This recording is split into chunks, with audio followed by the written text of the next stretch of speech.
하나님의 사랑과 은혜가 우리 사랑하는 제일교회 모든 성도님들과 함께하기를 주님의 이름으로 축복합니다. 지난주 주일 오후부터 우리가 함께 선교 보고 예배를 드리고 있습니다. 지난주 주일 오후에는 일본 선교 보고가 있었고요. 그리고 이번 주 금요일에는 이동호 목사님 스리랑카 선교 보고를 해주셨고, 오늘은 저희가 함께 토크를 하면서 그렇게 선교적인 인사이트들을 우리 성도님들께 전달하기를 원하고, 그리고 주일 오후에는 이우람 선교사님과 함께 캄보디아 팀이 선교 보고를 하게 됩니다. 오늘 특별하게 드려지는 이 예배이기 때문에 처음 오시는 분들은 오해가 없으셨으면 좋겠고요. 함께 나누는 이 예배와 말씀을 통해서 하나님의 그 마음을 여러분들 마음 안에 넉넉하게 담아낼 수 있게 되기를 주의 이름으로 축복합니다. 오늘 특별히 목사님과 함께 이 선교에 대한 이야기를 나눌 텐데요. 스리랑카로 선교여행 다녀오셨죠? 어땠나요? 굉장히 스펙타클했지만 정말 재미있고 유익한 시간이 되었습니다. 네, 뭐 안 좋은 건 없었나요? 완벽한 여행이었습니다. 네. 안 좋다고 말하면 안 되니까. 네, 그렇죠. 오늘 우리가 나누는 이 대화가 굉장히 중요합니다. 이게 어떻게 보면 설교이기 때문에 성도들에게 굉장히 잘 전달이 돼야 되는데요. 자, 먼저 이제 첫 번째 질문인데, 저는 이 목회랑 저기에도 우리 이우람 선교사님 지금 앉아 계시지만 목사나 선교사나 같은 결의 사역을 한다라고 저는 생각을 합니다. 필드가 다른 거지, 현장이 다른 거지, 같은 결의 사역이라고 생각을 하죠. 특히 우리 교회가 추구하는 이 선교적 삶, 그리고 이 선교적 교회라는 이 키워드, 이 틀에 맞추어서 대입해 보게 되면 더더욱 그러하다라고 저는 생각을 해봅니다. 목사는 하나님께서 정해주신 임지로 파송을 받아서 거기에서 그 하나님의 복음, 그리고 예수 그리스도와 그분의 십자가를 담대하게 외치는, 그리고 그 공동체를 선교적으로 이끄는 하나님 보내신 선교사다라고 생각을 하고, 선교사는 말 그대로 하나님께서 허락하신 그 특별한 지역과 나라에 파송되어서 말 그대로 선교하는 선교사다라고 저는 생각을 합니다. 그러면 여러분들이 잘 알다시피 이동훈 목사님은 지금 이제 선교사로 파송받기 위해서 이 MMTC 감리교 선교사 이 훈련 과정을 지금 밟고 있습니다. 모르는 분들도 계시겠지만 기도해 달라고 제가 특별히 말씀을 드립니다. 그럼 저는 이제 궁금한 게, 똑같이 선교인데 굳이 수없이 많은 목회 옵션 중에서 이 해외 선교사로 이렇게 결정을 하게 된 계기와 이유가 있다면? 일단 저는 인격적인 주님과 만남 이후에 하나님께서 저에게 주셨던 키워드는 세계 복음화였습니다. 그 키워드를 가지고 늘 어떻게 저 자신이 이 세계 복음화에 동참할 수 있을까를 고민했습니다. 그때 주셨던 말씀이 바로 오늘 본문과 같은 말씀인 사도행전 1장 8절이었습니다. 오직 성령이 너희에게 임하시면 너희가 권능을 받고 예루살렘과 온 유대와 사마리아와 땅끝까지 이르러 내 증인이 되리라 하시니라. 그러니까 저에게 땅끝은 타문화, 이 해외 선교였다는 거죠. 그런데 여러분들 아시다시피 저는 인천제일교회에서 거의 10년 가까이를 사역을 했습니다. 그러니까 사역을 하다 보니까요, 이런 정해진 틀과 기존의 현실에 안주하려는 마음과 또 익숙함에 의지해서 사역을 했던 것 같습니다. 한편으로 생각해 봤을 때 목사님 말씀하신 것처럼 이 한국에서 목회하는 것도 선교잖아요. 좋은 교회에 가서 그냥 담임자를 하면서 한국에서 목회하는 것도 좋겠다, 이런 생각을 한 적도 있었습니다. 일부 때는 아니라 그러더니 갑자기 말이 싹 바뀌었네요. 솔직한 마음이고요. 네. 그런데요, 담임 목사님께서 늘 100개 교회를 세우는 비전을 선포하시고 늘 선교에 대해서 얘기하실 때마다 제 안에 이 가라앉았던 이 해외 선교에 대한 부르심이 불일 듯 일어나는 거예요. 그리고 또 인천제일교회 함께 성도들과 함께 선교에 대해서 귀로 듣고 눈으로 보고 또 몸으로 경험하면서 나를 부르신 곳이 그 해외이고 그 해외 선교지에 갔을 때 그 타문화권 사람들에게 복음을 전하고 함께 양육을 하고 함께 생활을 할 때 이게 내가 해야 될 일이구나 라는 생각이 분명하게 들었습니다. 또 제가 가보니까 예배가 없는 공동체가 너무나 많습니다. 제 소망은 그곳에 또 하나의 인천제일교회를 세워서 그들과 함께 예배하는 것이 저를 향한 분명한 부르심이고 해야 될 일이라고 생각해 봅니다. 네. 그 보통 여러분들이 잘 아실지 모르겠지만 이 평신도들은 사실 잘 모르는 내용이에요. 이 한 교회에서 선교사님들을 파송할 때 보통 나라를 교회가 결정합니다. 사역하는 당신이 결정하는 게 아니라 교회가 결정을 하고, 그리고 이 다양한 사역들이 있지 않습니까? 그 사역의 내용도 교회가 결정을 해요. 이게 어떻게 보면 이 선교사 파송의 국룰이라고 이야기를 할 수가 있을 겁니다. 그런데 사실 저희 교회는 당신이 결정하게 해요. 나라도 당신이 결정하게 하고, 사역의 어떤 내용도 본인이 하고 싶은 것을 하게 저희는 이렇게 좀 열어줍니다. 그래서 이렇게 많은 선교지를 보내는 거예요. 그리고 제발 갔다 오면 호들갑 떨지 말고 좀 이렇게 막 마음이 은혜 받아도 좀 눌렀다가 하나님이 주시는 그 마음을 탁 잡고 그렇게 결정하자. 갔다 올 때마다 난리예요. 목사님 스리랑카로 저를 부르셨나 봐요. 캄보디아로 저를 부르셨나 봐요. 이제 내년에 아프리카 보낼 텐데 목사님도 아프리카로 보내. 네. 자, 이제 이런 저희가 이렇게 열어줬잖아요. 본인이 선택할 수 있도록. 이 부분에 대해서 목사님 어떻게 생각하시는지? 정말 감사한 일이죠. 그러니까 보통 선교사는 그 교회의 상황과 형편과 사역의 가치에 따라서 나라와 사역을 정하는 게 맞습니다. 그런데 인천제일교회는 그 개인의 부르심과 하나님의 마음을 존중해 주신다는 것 자체가 대단한 교회고, 그런 교회가 없습니다. 그리고 또 하나는 이 한 선교사가 그 사역지에서 온전하게 하나님의 선교에 동참할 수 있도록 도와준다는 것 자체가 이미 선교의 시작이고 선교의 완성이라는 분명한 확신이 있습니다. 안 좋은 점은 없나요? 완벽합니다. 완벽합니다. 네. 너무 좋고, 이런 부분이 참 한국 교회 안에 성숙하면 모범이 되지 않을까라는 생각이 이게 사실 듭니다. 저희 관계에서 조금 이렇게 비평적인 이야기를 듣기는 굉장히 어려운 내용 같습니다. 이게 조금 다른 분을 모시고 이야기를 하면 적나라하게 이 부분에 대해서 비판적인 또 비평적인 시선으로도 우리가 이야기를 들을 수 있겠지만 뭐 다 좋다고 하니까 뭐 그렇게 아시면 좋을 것 같고요.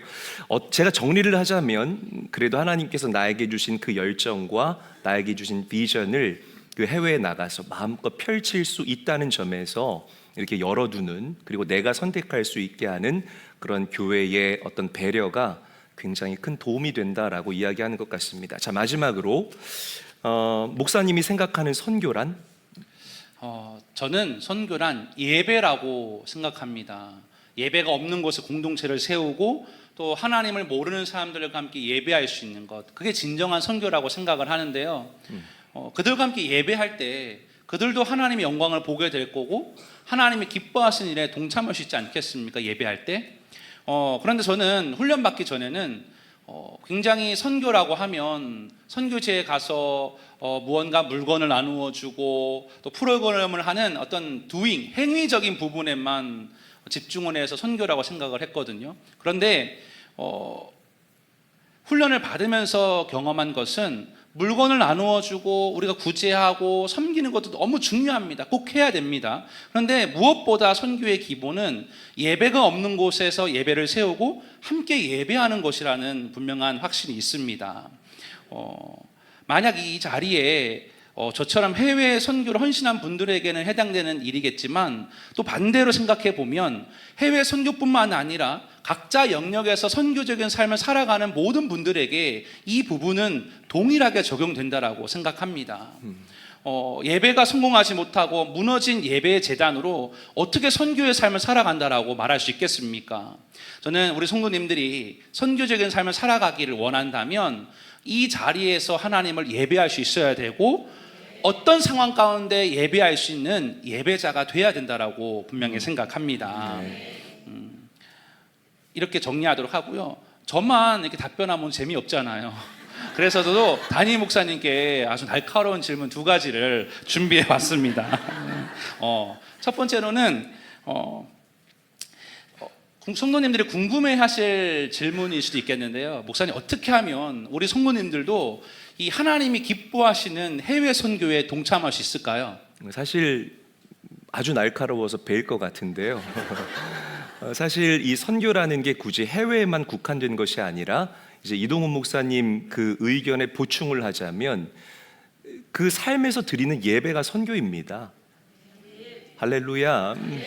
그래서 사도행전 오늘 본문 말씀에 보게 되면 너희가 성령으로 충만해지면 예루살렘 가장 작은 데서부터 유대 그리고 사마리아 땅끝까지 이게 점진적으로 그 지경이 넓어지고 확장되는 그 지경의 확장성을 성경이 저와 여러분들에게 이야기를 하는 거예요. 집에서 새는 바가지 밖에서 새고요. 또 작은 일에 충성된 사람이 큰 일을 맡겨도 잘 하는 법이더라고요. 제가 경험한 바로는 그렇습니다. 그러니까 내가 나의 삶의 현장에서 예배하지 않는데 내가 해외에 나가서 하나님이 당신을 사랑합니다. 나에게 영혼을 긍휼히 여기는 마음을 주셨습니다. 어불성설이라는 거죠.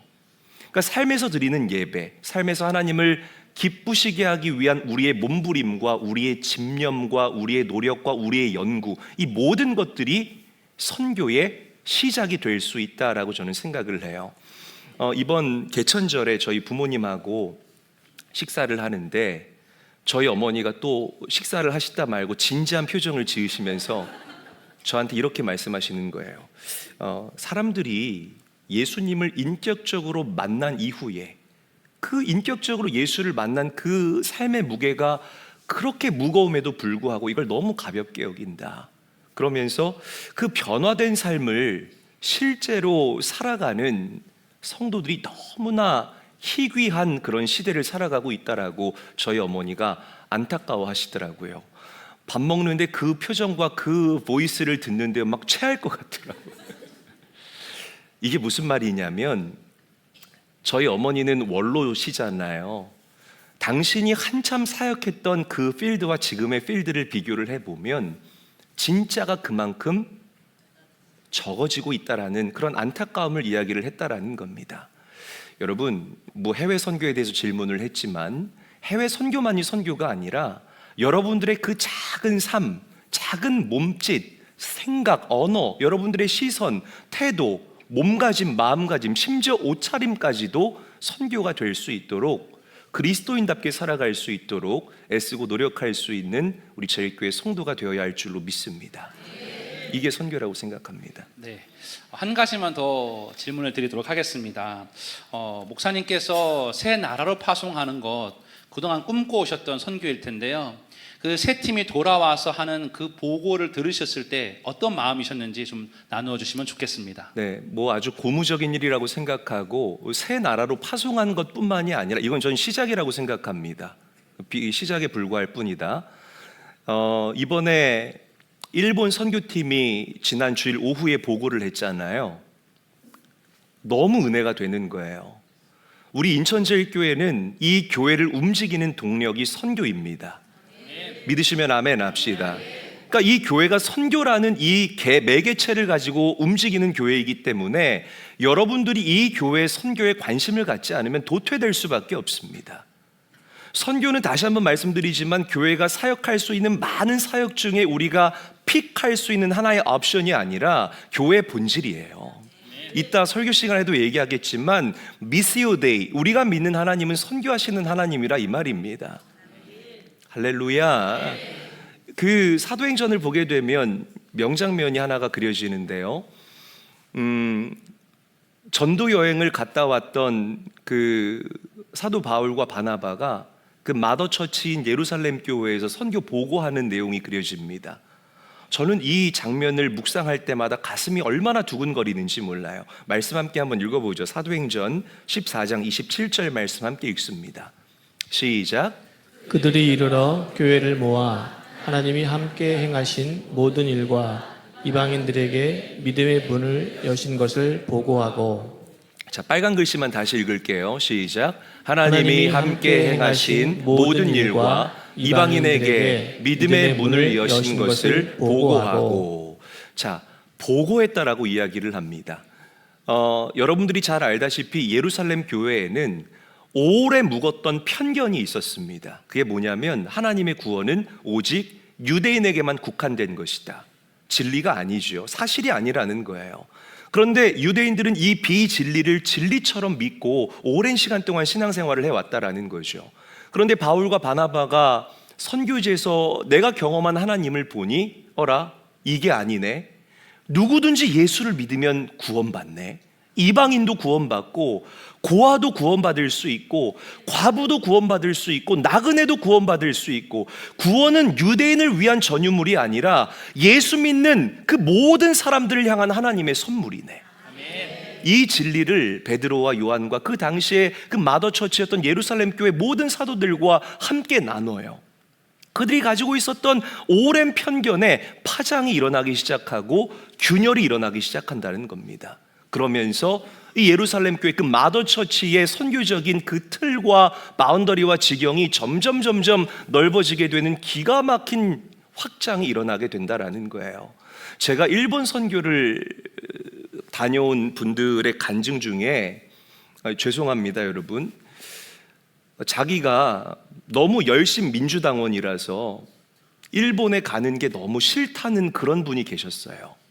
근데 그 보고를 듣고 마음이 너무 아팠습니다. 야, 이게 그 정치적으로 대입할 문제가 아닌데, 그 영혼을 바라보는 그 하나님의 관점으로 바라보게 되면 그 우상 숭배가 만연한 그 도시 일본도 구원의 대상이고 복음 전파의 대상인데, 그런데 이분의 틀이 깨지기 시작한 거예요. 목사로서 얼마나 감사했는지 모릅니다. 그리고 그분이 그 도시에서 미나상 예수 사마 신지떼 구다사이, 예수 믿으세요 외웠어. 아까 제가 일부 예배 때 틀려가지고 예수 사마 신지떼 구다사이 막 목이 터져라 외치는데 저는 그 현장을 알잖아요. 이들이 어떤 마음과 그리고 어떤 두려움과 어떤 창피함을 가지고 그 예수의 복음을 외쳤는지가 저한테 전달되니까요, 너무 은혜가 되는 겁니다. 그러면서 저의 선교적인 경험치도 레벨업이 되고 지경이 넓어지게 되는 새 나라는 시작일 뿐이에요. 저는 한 30개 정도, 아멘 아무도 안 하시네요. 다시 할게요. 네. 이거 여러분 토크쇼가 아니라 예배인데 아멘 하셔야죠. 어디까지? 네. 저는 앞으로 새 나라가 아니라 30개의 팀이 파송이 되면, 그리고 더 나아가서 한 50개 정도의 팀이 파송되면 좋겠다. 할렐루야. 그러면은 이 선교 보고 예배 어떻게 드리지? 뭐 예배 기획하는 건 일도 아니죠, 여러분. 새벽 예배 드리면 되잖아요. 선교 특별 새벽 예배. 그래서 그 새벽 시간에 온 성도가 모여서 우리의 그 편견을 넓히고 깨뜨리고 균열을 가게 하면서 그 하나님은 선교하시는 하나님, 하나님은 모든 이들을 똑같이 사랑하시는 하나님, 다시 한번 그 하나님의 열정과 사랑을 우리 마음에 재각인한다면 우리는 하나님을 기쁘시게 해드리는 그런 선교적 삶을 살아가는 하나님의 백성이 되지 않을까라고 생각을 합니다. 그래서 굉장히 고무적이라고 생각하고, 그리고 이 일을 함께 교제하고 나누는 우리 성도들의 모습을 볼 때 참 기쁘고 감사하다라는 그런 생각을 해봅니다. 목사님 감사해요. 뭐 날카로운 질문 해주셔서 아주 배워서 피가 날 것 같은데요.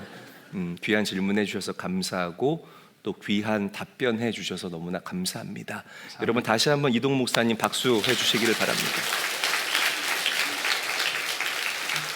우리 말씀 잠깐 나누고 이제 예배를 좀 마무리 짓도록 하겠습니다. 뭐 짧지는 않지만 하나님의 선교에 대해서, 오늘 말씀의 제목이 미시오 데이죠. 한번 저를 따라하도록 하죠. 미시오 데이. 다시 한번 따라합니다. 미시오 데이. 하나님의 선교라는 뜻입니다. 우리가 믿는 하나님은 선교하시는 하나님이에요. 이 세상을 창조하신, 무엇으로? 당신의 사랑으로 창조하신 하나님의 그 창조부터가 이 하나님 선교의 시작이었다라고 이야기를 해도 과언이 아닐 정도로 우리가 믿는 하나님은 선교하시는 하나님이고, 우리가 진리로 믿는 이 하나님의 말씀인 성경도 하나님의 선교로 가득 차여진 이 선교적 책이다라고 이야기를 하고 싶습니다. 구약의 아브라함과 하나님이 언약을 맺으시죠. 그리고 이 아브라함의 후손들을 통하여서 한 지역을 복음화시킵니다. 그리고 도시를 변화시키고 더 나아가서 나라를 복음화시키고 더 나아가서 민족 전체를 복음화시키는, 그러니까 점진적으로 확장시키는 이 하나님의 선교의 모습을 성경이 우리에게 그려내고 있다라는 거예요. 하나님께서는 한 번도 메인스트림을 사용하지 않았어요. 주류를 사용하지 않았다는 겁니다. 힘 있는 다수를 사용하지 않고 약하지만, 가난하지만, 배움이 없지만 하나님의 하트와 하나님의 열정이 가득한 그 당신의 백성들을 통하여서 당신의 나라를 건축해 가셨습니다. 할렐루야. 여러분들에게 하나님의 열정이 깃들기를 원하고 여러분들에게 하나님의 하트가 깃들게 되기를 예수님의 이름으로 간절히 축원합니다. 때로는 오늘 칼럼에도 나왔잖아요. 고난을 통해서도 하나님께서는 당신의 선교를 이루어 가셨죠. 제가 요셉 이야기를 많이 하는데 요셉이 애굽의 노예로 팔려갔잖아요. 고난 아닙니까? 얼마나 속상하고 얼마나 마음이 아팠을까요? 그런데 요셉이 보디발 장군의 집으로 팔려갑니다. 요셉 한 사람 때문에 보디발 장군의 집이 복을 받아요. 이게 선교인 거예요, 여러분. 할렐루야. 요셉이 억울하게 누명을 쓰고 감옥에 갇혔네. 그런데 감옥에서도 믿음의 사람 요셉 한 사람 때문에 그 감옥의 공기가 바뀌게 되는 기가 막힌 변화가 일어나게 된다는 거예요. 훗날 7년 대흉년이 애굽 땅에 찾아오게 됐을 때에 하나님의 사람 요셉 때문에 애굽 모든 사람들이 구원을 받게 되는, 민족과 나라가 구원받게 되는, 민족과 나라가 하나님의 살아계심을 똑똑히 목도하게 되는 놀라운 역사가 일어나게 됩니다. 이게 바로 선교라는 거죠. 애굽을 넘어서 고대 근동 지방에 양식을 공급하면서 하나님의 살아계심을 완벽하게 증명해낸 요셉. 여러분, 이게 우리 하나님께서 고난을 통하여 일하시는 당신의 선교의 방법이라는 사실을 기억해야 할 것입니다. 다니엘이 바벨론의 포로로 잡혀가게 되죠. 느부갓네살이 통치하던 그 바벨론은 그 당시에 세계 최강국이었다라는 거죠.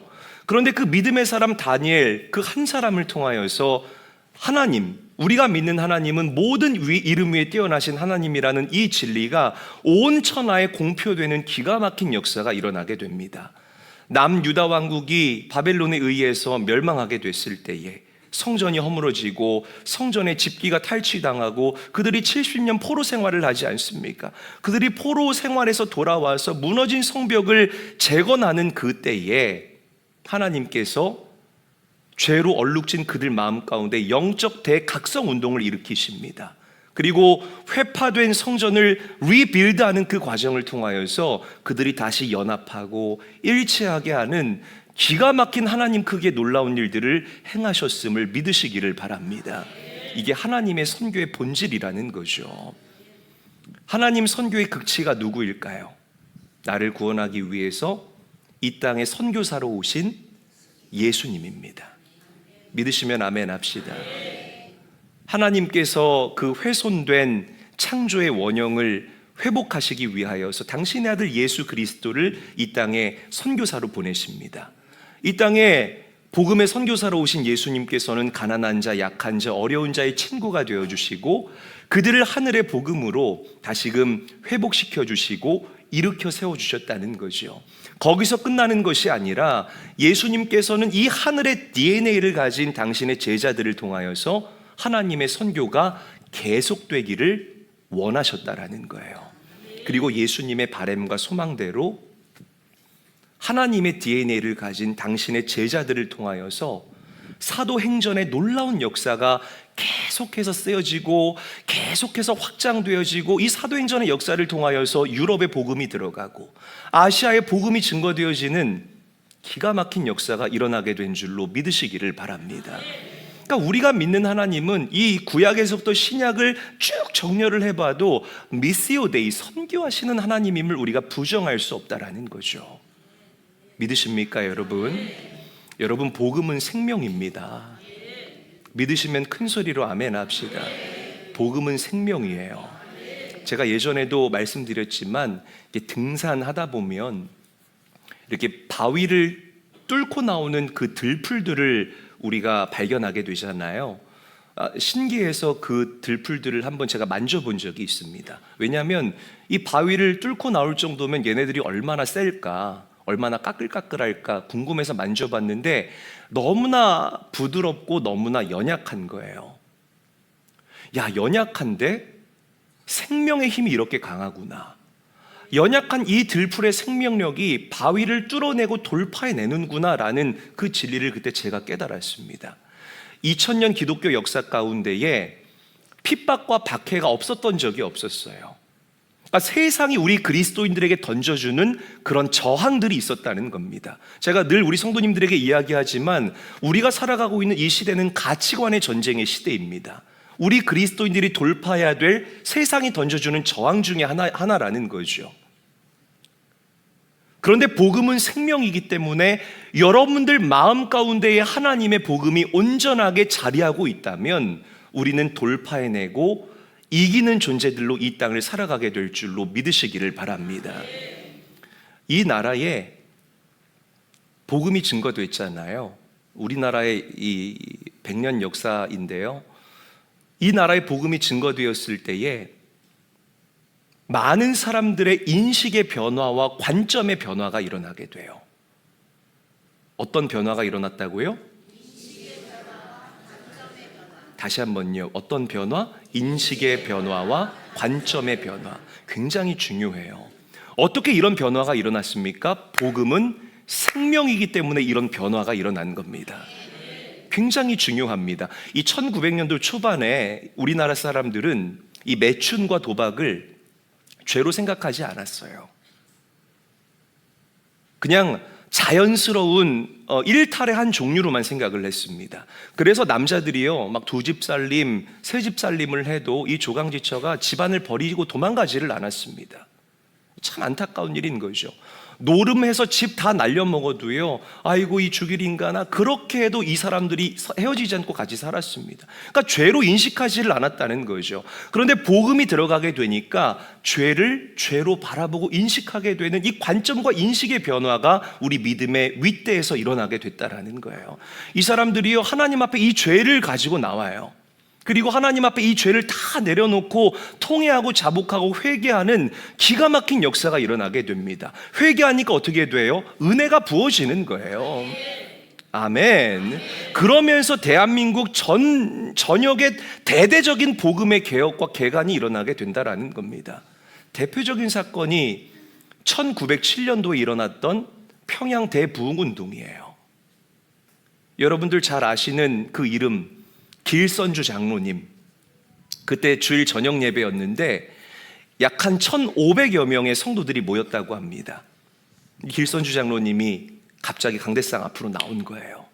그리고 눈물을 주르륵 흘리면서 당신의 죄를 대중들 앞에서 공개적으로 고백합니다. 저는 죄인입니다.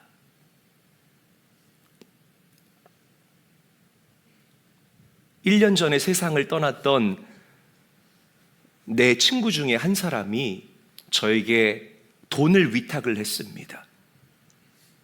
저에게 돈을 주면서 길장로, 내가 이제 곧 세상을 떠나게 될 텐데 이 돈을 가지고 내 사랑하는 처와 자식을 잘 좀 봉양해 주게나. 저는 알았다고 대답을 했죠. 그런데 저에게 그만 욕심이 들어가서 제가 그 돈을 저를 위해 사용해 버렸습니다. 여러분, 저는 아간과 같은 자입니다. 저는 죄인입니다. 이 길장로님이 막 눈물을 펑펑 흘리면서 당신의 죄를 공개적으로 사람들 앞에 고백해요. 그때 그 공간과 그 현장 안에 강력한 성령 하나님의 역사하심과 임재하심이 일어나게 됩니다. 그리고 그 회개의 불길이 모든 사람들에게 불과 같이 번져나가기 시작하고 그 평양을 기점으로 해서 대한민국 전역에 회개의 불길이 번지게 되는 기가 막힌 역사가 일어나게 된 줄로 믿으시기를 바랍니다. 그러면서 대한민국이 복음화가 된 거예요. 이게 하나님 선교의 방법이라는 것입니다. 여러분 삶의 목적이 무엇입니까? 저는 오늘 말씀을 묵상하는 여러분들이 좀 깊게 이 말씀에 대해서 생각해 봤으면 좋겠어요. 왜 이런 표현이 있습니다. 거룩한 일꾼, 많이 들어봤죠. 안 들어봤으면 옆 사람과 인사합니다. 당신은 거룩한 일꾼입니다. 인사 좀 하겠습니다. 너무 심각해요 지금. 네. 이 거룩한 일꾼이라는 표현 들어보셨죠 이제? 네, 옆 사람하고 인사했잖아요. 그럼 들어본 거죠. 거룩한 일꾼. 그럼 여러분 거룩한 백수라는 표현 들어봤습니까? 거룩한 일꾼이 있듯이 거룩한 백수도 있습니다. 거룩한 백수가 어떤 사람들을 얘기하는 줄 아세요?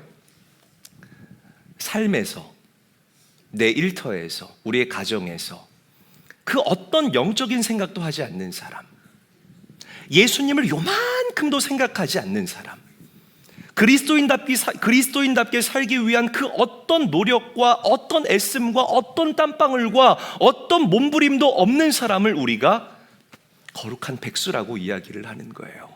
그럼 여러분들에게 질문하겠습니다. 여러분들은 거룩한 일꾼입니까? 거룩한 백수입니까? 제가 이 질문을 하는 건 마음속으로 생각해 봐라 라고 여러분들에게 질문 드린 거예요. 좀 여운을 남겨야죠. 다시 한번 질문 드려볼게요. 여러분들은 거룩한 일꾼입니까? 거룩한 백수입니까? 대답하지 말라니까요.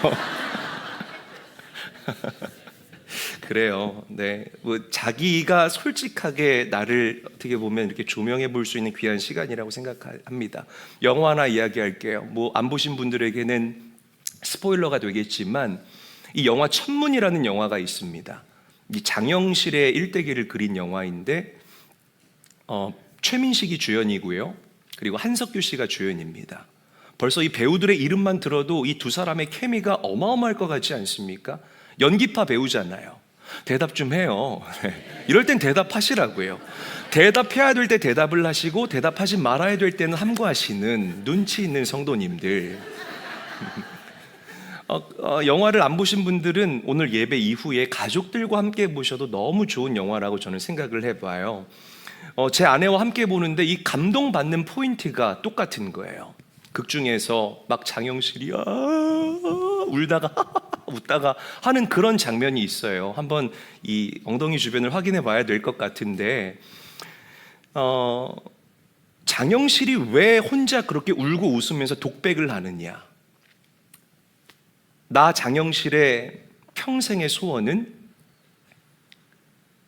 오직 세종의 꿈을 이루어드리는 것이기 때문에 장영실이 그렇게 감동하면서 울부짖어요. 독백을 해요. 내가 그렇게 사랑하는 세종이 나같이 천하고 미천한 자를 불러서 나에게 이런 대동여 지도를 그리라는 대과업을 맡겨주시다니. 그러니까 장영실은 이 세종을 기쁘게 하기 위해서, 세종의 꿈을 이루어드리기 위해서 온갖 연구와 온갖 집념과 온갖 노력을 다 기울인다라는 겁니다. 그 장면을 보는데 벌써 제 눈에 눈물이 그렁그렁한 거예요. 제 아내를 이렇게 봤는데 제 아내도 코끝이 빨개요. 제가 그 최민식 씨의 독백을 보면서 하나님께 이렇게 고백을 했습니다. 하나님, 저도 저런 마음이고 싶습니다.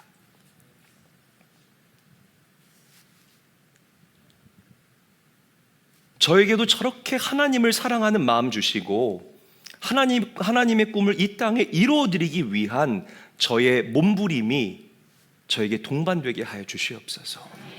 하나님의 소원 이루어드리고 싶습니다. 하나님의 꿈, 우리 성도들과 함께 말씀을 나누면서 그들 삶 가운데 실제가 되기를 원합니다. 막 눈물이 나는 겁니다. 여러분, 말씀을 정리할게요. 선교는 아까 이동훈 목사도 좋은 얘기를 해줬는데 우리가 무언가를 막 준비해서 보여주고 나눠주고 인형극하고 댄스하고 이게 선교가 아니에요.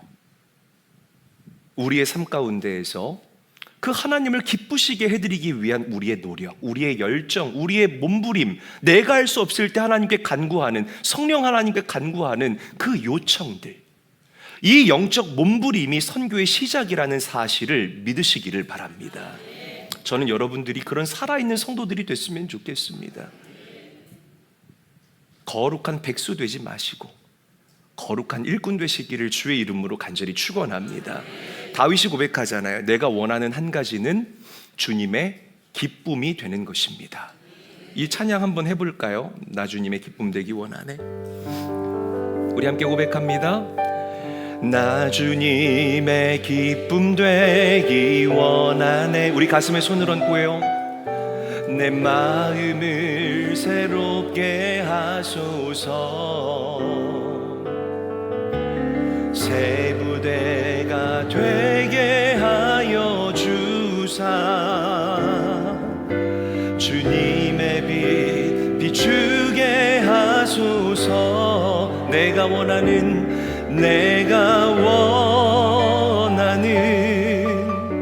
한 가지 주님의 기쁨이 되는 것.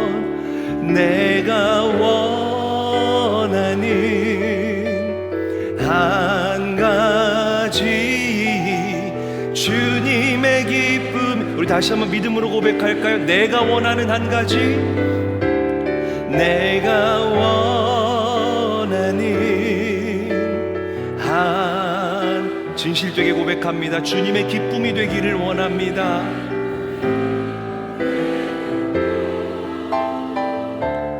내가 원하는 한 가지 주님의 기쁨이 되는 것. 아멘. 여러분, 다윗의 이 고백이 여러분들의 진실된 믿음의 고백이 되기를 주님의 이름으로 간절히 축원합니다.